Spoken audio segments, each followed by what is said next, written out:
Welcome back to the Free Idea Podcast as I speak to you driving in -5 Celsius degrees in Austin, Texas to work. Yes, sir. You heard it here first. We're talking about Monday, 20th of January, inauguration of President Trump. Also, freezing temperatures on Texas. At the same time, here I am working because I'm a Mexican, not a Mexicant. You hear me? This is part of my culture. I work regardless what the temperature out here is. Ain't nobody gonna pay for my bills but me. But I certainly wish somebody else paid my bills for me. So if you can send me $1, please, through Red Note, that'd be great. That app is still just as fun as it was before. I'm gaining more followers, and I'm just following everybody who follows me. I lately, the last video I posted there, which I thought was gonna get taken down, but has not yet, is I recorded my trip to Cabela's, which is a hunting store, and it has a lot of guns. My video shows a lot of guns, just like candy, spread it out all over the place. I show the prices, $3.99 for a nice rifle, hunting rifle, 307, I think, caliber. I showed them a bunch of revolvers, pistols, machine guns, everything. And it was over a minute long. And I really thought it was going to be taken down because for a while, at least for a day, it was classified under review, which it seemed weird to me because none of my videos previously had been classified under that. They would get posted in a minute. Well, to my surprise, this video in particular actually went live, and it has very few views, which maybe leads me to believe that maybe it's been suppressed somewhat because compared to my other videos, they have a whole lot more views. But I don't know. I can't say yet. It's only been a day since I posted it. Maybe it takes a while for it to get ramped up. Maybe it will get taken down before that happens. But to those people that say, and they're right to say this, by the way, that Red Note is a communistic app that will push Chinese ideas to us, the US of A. To those I say, we are also doing the opposite, mister. I'm also pushing my American ideas to them. I've recorded a video, and I'm planning actually to record it again, of me driving down the highway and telling them that there are no cameras on top of my highway taking a picture of me every single damn minute of the road, flashing my eyes. Yeah, you heard it here right first, folks. In China, every single time you drive on a car on a highway, there's always cameras taking pictures of you. I didn't know what it was for. I thought it was facial recognition for criminals. Probably it. But according to some YouTuber I was listening to not too long ago, he said it's toll fee. Apparently, all of their highways are tolls. Every single highway is toll. There's no highway out there that is public like the US of A, where everything is mostly free. And so, yeah, I'm already showing them the shocking truth. Here you can drive a car. I spoke to a Chinese man from Shanghai, beautiful conversation, texting and voice messages. And he let me know that cars in Shanghai, you have to buy twice. Once for the license plate, and then second time for the actual value of the car. And so he told me that in order for you to buy a license plate, it can cost 100,000 kwai yuan, which means in American standards right now, $12,000.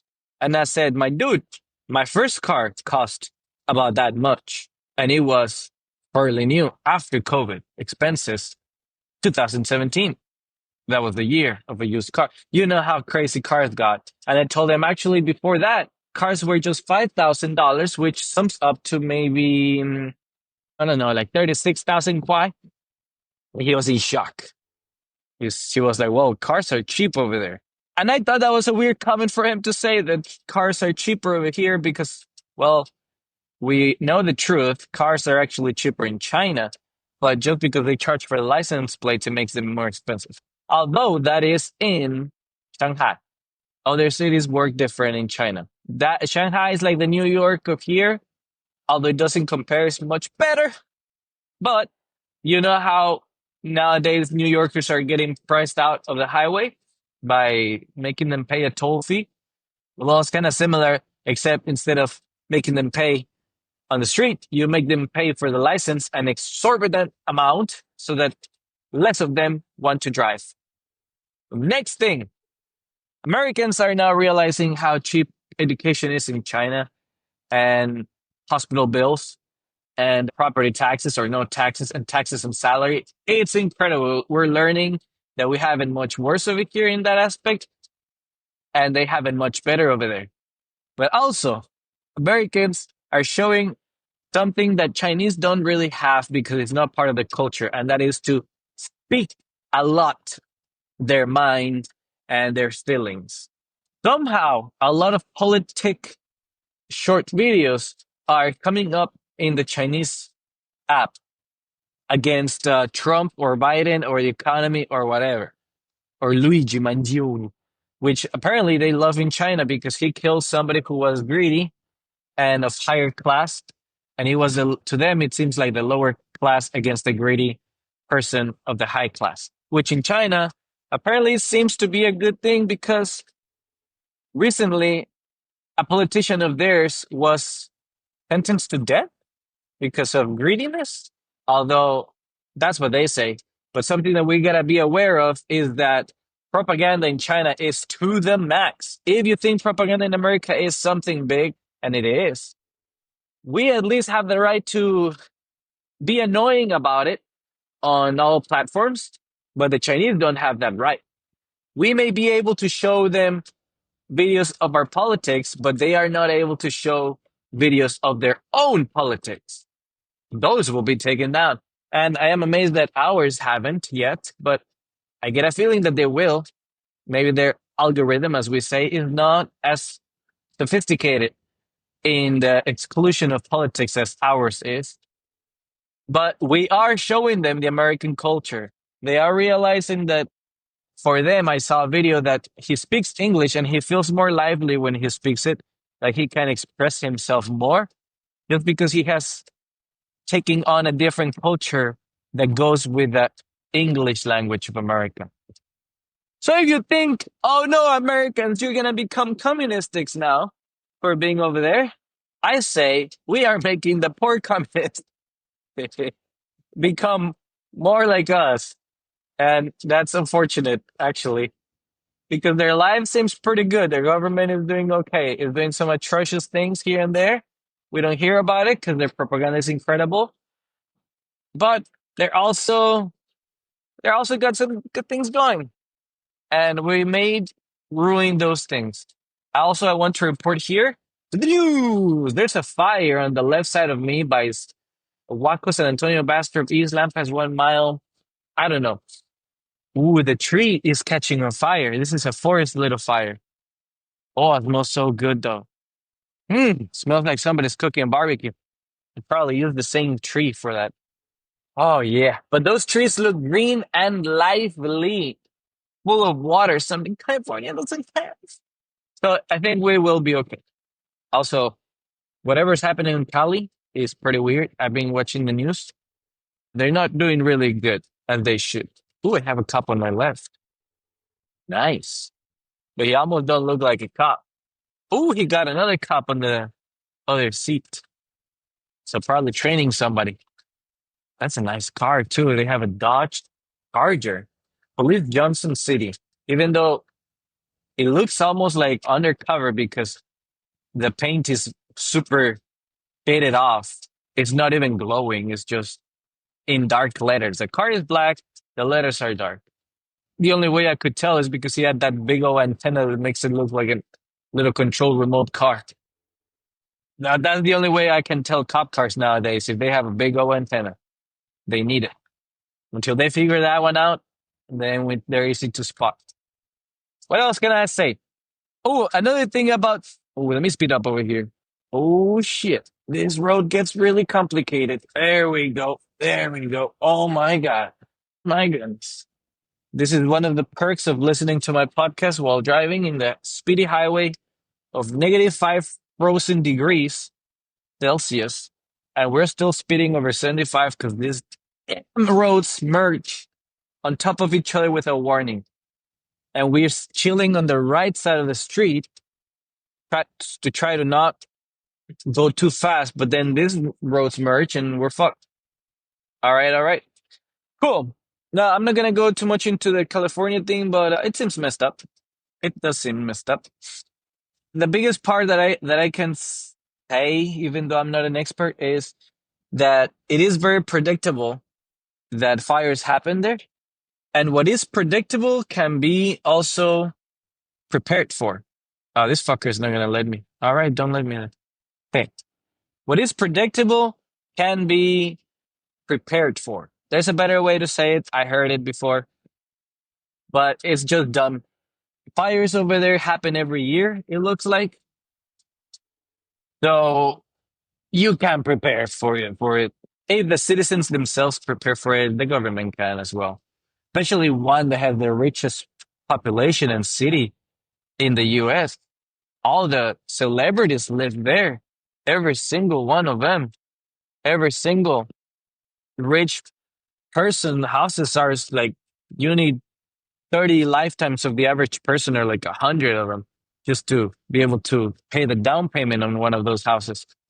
And somehow, they cannot prepare for something that happens every year. So I don't know. And I've also noted that it's hard for people to feel bad for them because it's mostly the rich Cali city. So yeah, most people don't really feel for it. Even though I don't even know if anybody else's house has been burned, but it's very interesting. And there's so much more things going on, much more details. But let me stick to Red Note, which I've seen a video that the app is actually not called Red Note. It's called Little Red Book. They're trying hard. So I listened to these two guys that lived in China for a very long time. I think they're called Lao Wai. And they're being one of my favorites to explore the dark side of China because nobody else will tell you the dark side since news are always covered up and people are not able to speak on it either, Chinese. So these guys tell you some of the darkest news that happen in there. Well, one of them is that it's actually not Red Book. It's Red Note. It's Little Red Book. And the only connotation where this Little Red Book comes up is with the previous leader Mao Zedong. And it refers to this is what I believe, it refers to a little red book, actually, that people would carry during communistic times that would tell you how to behave and kind of what are the laws of the land or the way to behave. And it was very common for everybody to have this little red book with them. Delicious sleep. And so this application is called that. But in order to avoid that bad, advertisement or marketing in the US because nobody likes that communistic shit, they just changed it to Red Note. Do what with do with that whatever you want. I got no idea. That's good or bad. It's just a little history about China. There's a lot of history about China. Some things are banned in there, like a book called The Black Swan, I believe it's called that, by a person who moved to the US from China because she was being persecuted for the book, because she exposed the history of the revolutionary period of China when everybody got kicked out to Taiwan. The old China ran away to Taiwan, and the new China, which was very popular with communism, took over the rest of the land. And during this takeover, there was a whole lot of things like killing teachers, moving people randomly or selectively to the farmlands, away from their houses, taking away their property, separating families. It was a mess of a mess. And that's why also a lot of people died of starvation. There was some other things happening there on how they managed their resources. Many, many things. There's one thing about rice that the king there was collecting all this rice and then selling it outside of China because everybody was lying to him saying that, oh yeah, we have so much rice, we don't know what to do with it. And then he's like, cool, I know what to do with it. Sell it to the international people. And they did. And turns out he pretty much sold all the rice for everybody because people would lie to him a lot because it wasn't a very nice society on truth. You would get punished for the truth. So people would just lie and be like, yeah, hell yeah, our rice fields are doing incredible. And they would all just lie on paper and get, pay the man to lie for you as well. That your farm did what it was supposed to do. It was that was so much more that is not, there's so much history there that is not nice. Now, every country has that type of history, and some of us are living through it as well. To which my next point is do not believe everything you see about China on Rednote or TikTok or wherever else, because that government really does push the good story only. Now, the US could also push the good story only. It could. It really, really could. Just just film the best highways with no potholes and say this is our cities all over the country. It could just film a single bad sandwich place from Chick-fil-A. Just a single one, the best of them all, and say this is what all of our Chick-fil-A's look like. It could do the same thing with houses, film the best neighborhood out there, and say this is what every neighborhood looks like. It could do it all. It could take a picture of the ugliest scenery background city and then just edit the image 100 times to paint the sky bluer, the colors more vibrant, fake the weather, and then just be like, this is what every city looks like, and especially this one every single day. So be careful because I've told you, Chinese are professionals at marketing, beyond professionals. It's another level. Everybody does it. And it looks super fake, and you know it's fake, but because everybody does it and it does it at that level all the time, it starts to become the norm, and you kind of tune it out, and then you kind of believe it. Or you believe that, well, at least they're trying.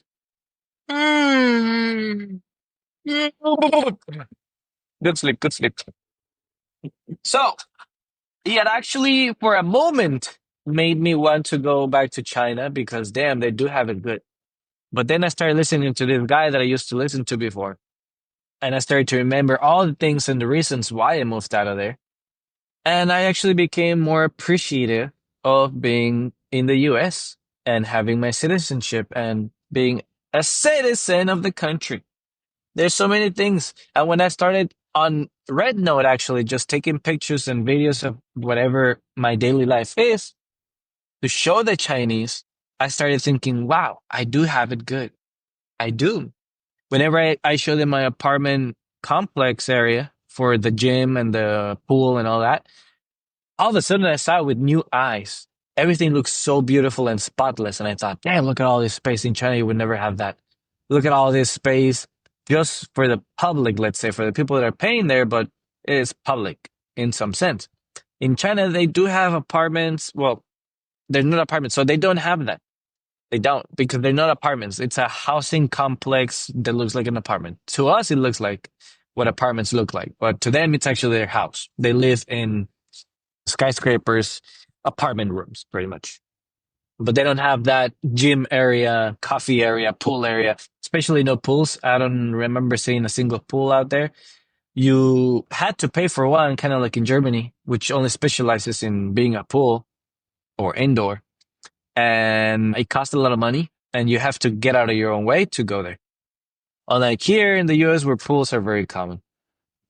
And we take it for granted, to be honest, together with the weather. I started remembering the pollution in the air. I started remembering all the language barriers. But more than anything, this is something that nobody will ever be able to tell you unless they have experience in China. I started remembering the people that cut in line. That is super common over there. No matter what, they would cut in line in front of you. And I think they only do it to foreigners. I would almost say that they do it to themselves, but I never saw it. I don't know if I saw it do it to themselves, but to me. They cut in line all the time, every single time, and he works. Whoever is the attendant actually attends them, and I hated that. Also, that spitting on the public. Damn, that was some spitting. There's other things that are just popping in my mind here and then about it. Police stopping me.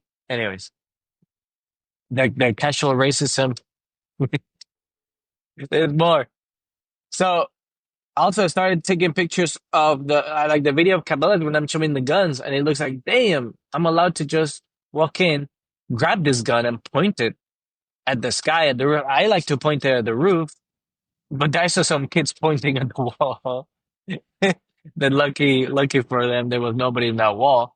But yeah, I guess you could point it at a person. That's the type of freedom we have, which is crazy, and it's bad in its own way. We have school shootings here.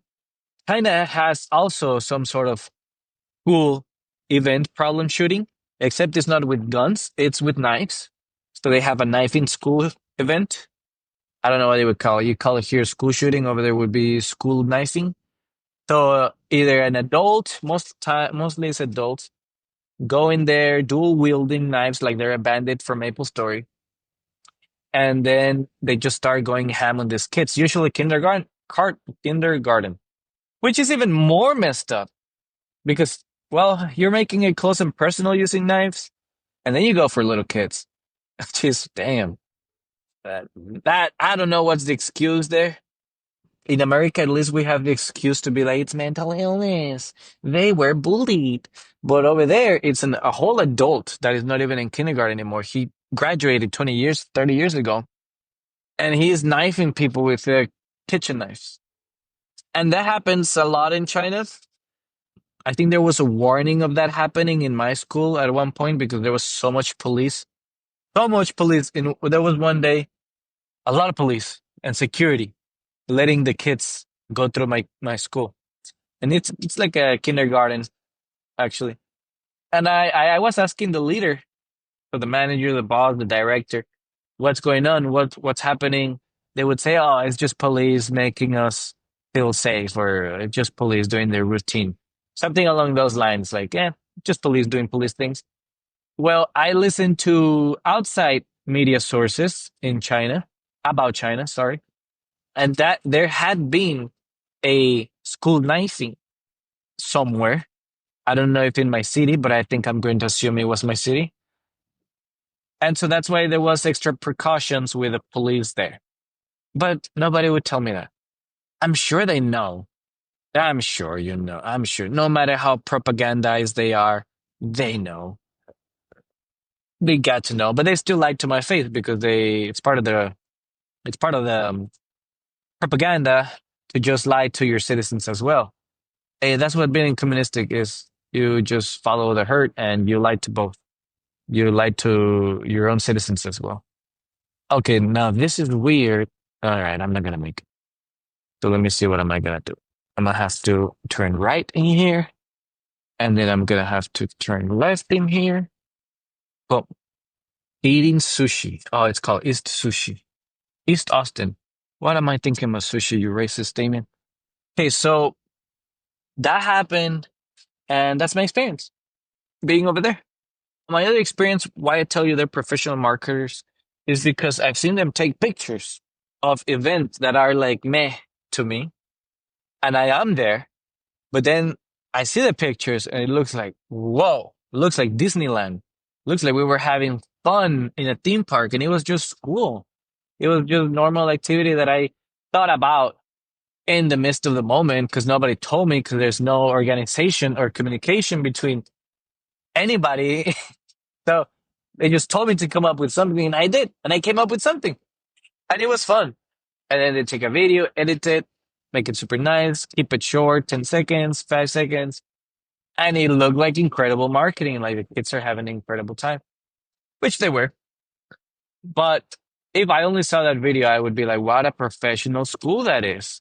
But since I lived it, I know the details. And there's a lot of instances like that. But it's more about the editing of pictures and stories. Also, whenever we would train kids to learn English, we would test them, and the test was a video. And we would drill them for a week on a specific way to talk and respond and say and this and that. And it was good, actually. Actually, I may say so myself. It was really good. But what I can tell you is that before that week, they didn't know anything at all. I don't know. Maybe they did, maybe they didn't. Teaching is really weird. It always looks like they don't know when you're teaching until it's test day. And somehow they don't know either way, but make their way through. So that's what would happen. And on the last week, which was full of training, we do the test, take out the video. We do the video maybe 6 times, multiple times, so many times until the video comes out perfect, which is incredible. We send this video to the parents. The parents are super happy with the results. And to be honest, yes, it does work. It does work. They do learn. But at the same time, it's a lot of show. It's a lot of learn this thing in a single day or to do it. Sometimes it was just like do as much as you can, just like repeat after me type of thing. A lot of practice. And I don't know if that's a test enough, but that's what I mean. Sometimes, yeah, it's that would feel fake here in the US. It's like if you give a kid a test, a written test 5 times, and you're there for the entire day just correcting them every single time they get it wrong until they finally get the entire test right, but they tried 10 times in that single day. And then you take this test, show it to the parents, and it's like, wow, your child is doing incredible. Look at what he did. Look at his progress. But did he really? Because you were in front of him, telling him, correcting him all the time for one day, and then took that and said, that's the result. Usually in experimentation and laboratory testing, that's not how things are done. But that's how they're done in China. And you could argue, as I am arguing, that maybe that's okay-ish because in the end, the child does learn how to perform in real time in front of a camera, but also, I don't know. I don't feel so good about it. But at the same time, I do feel good about it because it is true. It's just not the complete truth. But yeah, that's marketing, I guess. Maybe that's just marketing all over the world too. You just lie about your product, but you don't lie. It's not a lie. It's truth. It's just a little more colorful truth. No, a little more fluffed up. Maybe it's lining. It's the truth in advance. It hasn't happened now, but it will happen later. Yeah, I think that's just marketing in general. But let me tell you, Chinese are really good at that. Really, really good at that. And other funny thing I've seen about us American putting culture in them is now they're speaking more. And I've seen the woman there start to dance more. And they're still very modest with their clothing, but I've seen less clothing here and there from the time from from when I was in China looking at actual posts in WeChat versus posting right now. They're evolving, and I've seen them take on more American woman appearances. And so, yeah, we are Americanizing their woman, making them more dancing and less clothing, which is something that China don't like. And they banned, according to a video that I saw, a woman speaking that they do ban women who look a little too sexy in their clothes. I didn't know that, but apparently that's a thing. So we're doing that to their women. Their men are looking at American women doing that, much revealing things and dancing, which is still not on the level of TikTok. TikTok was a crazy horse in that manner, still is, where it shows you porn every three out of nowhere. You're looking for water, and they show you titties. It became a meme where they just you just look for anything on the search bar, and it just shows you woman in revealing clothes, like super revealing. And they were always pushing what they could get away with. It was like almost a game to push it. So yeah, now I was saying that American women are having a lesser version of that in Red Note, and the Chinese men are all over it, all over it. I've seen. accounts of women with a huge amount of followers that it looks like they just made their account not too long ago, or they just have 5 videos, 10 videos, and two of those are themselves. The rest are like random things about their daily life. And they have way more followers than me, a man. That is very common everywhere, actually. In every social media platform, women will get more followers because of their beauty rather than men, which are more because of their achievements. But their achievements have to be unusual enough or very charismatic enough, but mostly unusual. Okay. So yeah, we're doing that to them. And now the men, well, let me tell you, those women, those American women are gonna get their OnlyFans clientele from China as well. And those Chinese women are gonna have more competition now to keep their men. So it's very interesting. We're also changing their cultures, not only the other way around. It's not only them, us, as people would like us to believe. It's those damn Chinese. Nope, us too. We're doing the same to them. We are doing the same. Okay, now here I am on my way to a church, actually. I'm on my way to church, except it's not here for some reason. I'm having a little difficulty finding it. Let me see if I got it right. Uh-oh, I got it wrong. So the map often shows me the wrong spot. Well, thank you for listening to me. I'm gonna figure this out. Sayonara.